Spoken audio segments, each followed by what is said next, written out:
The please please দাদা, শেক্সপিয়ারকে নিয়ে এরকম নোংরা খেলা প্লিজ খেলবেন না একদম। এটা একদম বিশাল বড় একটা আইনত অপরাধ। এর জন্য কিন্তু আপনার জেলও হতে পারে। তো ladies and gentleman, your attention please, this is so free। তো আমাদের বিগেস্ট বাংলার শেক্সপিয়ার অ্যাডাপ্টেড যে করে আমাদের অনির্বাণ ভট্টাচার্য, তার একটা সিনেমা অথৈ আমি দেখলাম। আবার সেই সিনেমার ক্রিয়েটিভ ডিরেক্টর, বাপ রে বাপ। আর এই সিনেমার পরিচালক হলো অর্ণব মুখোপাধ্যায়। এই সিনেমাটা আমি যে কেন দেখলাম আর কি জন্য দেখলাম আমি সেটাই ভাবছি। আরে ভাই, আমি বাংলা সিনেমা দেখি না, বাংলা সিনেমা দেখার প্রতি আমার কোনো ইন্টারেস্টই নেই। I love foreign movies.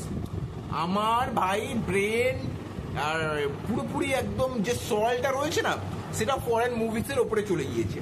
এই বাংলা ইন্ডিয়ান মুভিজ আমার একদম জাস্ট আমি দেখতে পাই না, আমার ভালো লাগে না। কেন আমি সেটা জানি না, কারণ এর মধ্যে কোনো ডিপ মিনিং থাকে না, কোনো ফিলোসফি থাকে না। ওই জন্য I don't love Indian movies, I hate Indian movies. কিছু মনে করবেন না, হ্যাঁ অনেক কারো হয়তো খারাপ লাগতে পারে, কিন্তু এটা ফ্যাক্ট।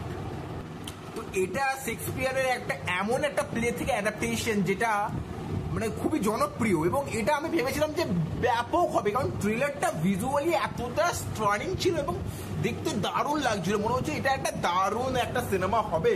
কিন্তু যখন আমি থিয়েটারে যাই, তারপর আমার রিয়াকশন ছিল হোয়াট দা ইয়েস, আপনারা ঠিক শুনেছেন। কারণ ভাই সিনেমাটা এমন ভাবে চলে, জাস্ট খুব ইরিটেটিং লাগে। প্রথম 30 মিনিট তো জাস্ট আমি দেখতেই পাচ্ছিলাম না। তারপরে তবু কিছু কিছু এমন এলিমেন্ট রয়েছে যার জন্য সিনেমাটা তবু একটা ওয়াচেবল সিনেমা হয়ে দাঁড়ায়। এবং এটাকে অনেক বড় বড় রিভিউয়ার রয়েছে, তাদের থেকে আমি ডেফিনেটলি অনেক ছোট, তারা বলে এর মতো সিনেমা হতে পারে না, দারুণ হয়েছে সিনেমাটা।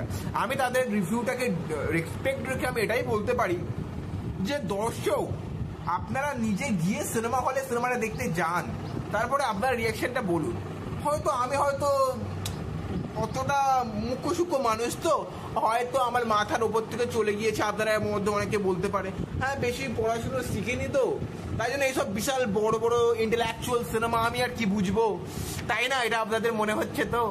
তা হ্যাঁ হতে পারে, হয়তো আমার মধ্যে অত জ্ঞান নেই, একদম অশিক্ষিত তো, তাই হয়তো বুঝতে পারিনি। এমন কিছু ফিলোসফিক্যাল অ্যাঙ্গেল ছিল, ডিপ মিনিং ছিল, হয়তো বুঝতে পারিনি। এরকম কিছু হলেও হতে পারে। সিনেমাটার বিজিএম বাপরে বাপ, মানে এতটাই ইরিটেটিং করছে, মানে জাস্ট দেখছি মনে হচ্ছে ভাই কানটাকে জাস্ট তুলে গুঁজে দি কানে। জাস্ট কি চলছে, একমাত্র সিনেমাটোগ্রাফি সৌমিক হালদারের একমাত্র, সেটা কিন্তু খুবই সুন্দর, খুবই মানে উনি কিন্তু আমি বলবো বাংলায় দাঁড়িয়ে one of the best cinematographer. এর থেকে বেস্ট সিনেমাটোগ্রাফার হতে পারে না বাংলায় দাঁড়িয়ে। কি লেভেলের সিনেমাটোগ্রাফি! একটা জিনিস যদি পজিটিভ হয়ে থাকে এখানে, এর কিন্তু সিনেমাটোগ্রাফি আর স্টোরি। সব থেকে নেগেটিভ পয়েন্ট হয়ে গেল স্টোরিটা ঠিক মতো ডিজাইন করা নয়, যেন মনে হচ্ছে যেন প্রডিউসার এখানে শ্রীকান্ত মহতা, সে বলেছে যে একটা শেক্সপিয়ার একটা অ্যাডাপ্টেশন করতো, তখন আমাদের অনির্বাণ ভট্টাচার্য যা হয় এক্সেট্রা এক্সেট্রা, তারা বলছে যে অ্যাডাপ্টেশন করবো, তাহলে কি নিয়ে করি? আরে ওই যে একটা জনপ্রিয় প্লে রয়েছে ওটা থেকে করতো। তখন বলছে আচ্ছা আচ্ছা ঠিক আছে, কিন্তু আমার বাজেটটা কিন্তু বাড়াতে হবে, আগে লেখ। এই 1-2 সপ্তাহের মধ্যে যা হোক লিখে দিয়েছে। লিখে দেওয়ার পর শ্রীকান্ত মহোদয়ের কাছে গিয়ে বলছে যে এই দেখুন, এই হলো আমার অ্যাডাপ্টেশন, কেমন লাগছে?